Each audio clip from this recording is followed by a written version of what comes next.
నిజాం సాగర్ ప్రాజెక్టులోని 3వ వంతెన 20 గేట్ల వంతెన. ఈరోజు నిజాం సాగర్ ప్రాజెక్టులోని 3వ వంతెన 20 గేట్ల వంతెన. ఈ వంతెన వద్ద మనం వీడియో చేస్తున్నాం. ఈ వంతెనకు ఒక ప్రత్యేకత ఉంది. ఏంటంటే ప్రతి సంవత్సరం వరదలు వచ్చినప్పుడు 12 గేట్లు ఉన్న వంతెన దగ్గర మాత్రమే గేట్లు వదులుతారు. ఈ గేట్లు అతి సామాన్యంగా వదలరు. కానీ ఈసారి ఈ గేట్లను 2 పర్యాయాలు ఇదే కాలంలో వారం రోజుల్లో 2 సార్లు గేట్లు వదలడం జరిగింది. ఎందుకంటే అతి భయంకరంగా కురుస్తున్న వర్షాల కారణంగా పైనుంచి మంజీరా నది ద్వారా ఏదైతే నిజాం సాగర్లో వాటర్ చేకూరుతుందో ఆ వాటర్ నిండుకుండలా నిజాం సాగర్ మారుతుంది కావున నిజాం సాగర్కి ప్రమాదంగా నీరు మారుతుంది కావున ఈ యొక్క గేట్లు ఎత్తడం జరుగుతుంది. ఈ గేట్లకు ఒక ప్రత్యేకత ఏముందంటే ఈ గేట్లు కట్టి 50 సంవత్సరాలు అవుతుంది.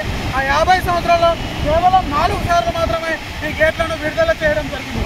ఈ గేట్లు గత 38 సంవత్సరాల క్రితం ఒకసారి విడుదల చేయడం జరిగింది. గేట్ల ద్వారా నీటిని 38 సంవత్సరాల నుంచి మళ్ళీ ఈరోజు మాత్రమే ఈ గేట్ల ద్వారా నీటిని విడుదల చేయడం జరుగుతుంది. 20 గేట్లు ఇక్కడ ఉన్నాయి. 9 గేట్ల ద్వారా పాక్షికంగా నీటిని విడుదల చేయడం జరుగుతుంది. ఇక్కడ ఒకవేళ ఎక్కువ గేట్లు విడుదల చేస్తే ఎక్కువ మోతాదులో ఇక్కడ వాటర్ విడుదల చేస్తే కింద 3 నుంచి 4 గ్రామాలు ఉన్నాయి. ఆరేపల్లి, మర్పల్లి, అక్కడ మాగి ఇలాంటి పల్లెటూరులు ఇక్కడ కింద ఉన్నాయి. ఆ పల్లెటూరులకు ఇబ్బంది కలుగుతుంది, అక్కడ ఉండే ప్రజలకు ఇబ్బంది కలుగుతుంది కావున గేట్లను పాక్షికంగా విడుదల చేయడం జరిగింది. ఇక్కడికే గత వారం రోజుల క్రితం ఇక్కడ ఈ గేట్లు తీయడం ద్వారా అక్కడ ఆ యొక్క గ్రామ ప్రజలకు కానీ అక్కడ వారు వేసుకున్న పంటలకు కానీ నష్టం చేకూరింది.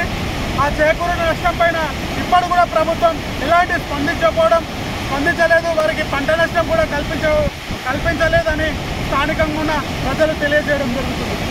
స్థానికుల కథన ప్రకారం ఈ గేట్లు ఎప్పుడు కూడా అతి సామాన్యంగా వదలరు. అతి వరదలు, భయంకరమైన వరదలు వచ్చినప్పుడు, నిజాం సాగర్ నిండినప్పుడు, వరద ప్రవాహం ఎక్కువ ఉన్నప్పుడు మాత్రమే ఈ గేట్లు వదులుతారని స్థానికంగా ఉండే ప్రజలు చెప్తారు.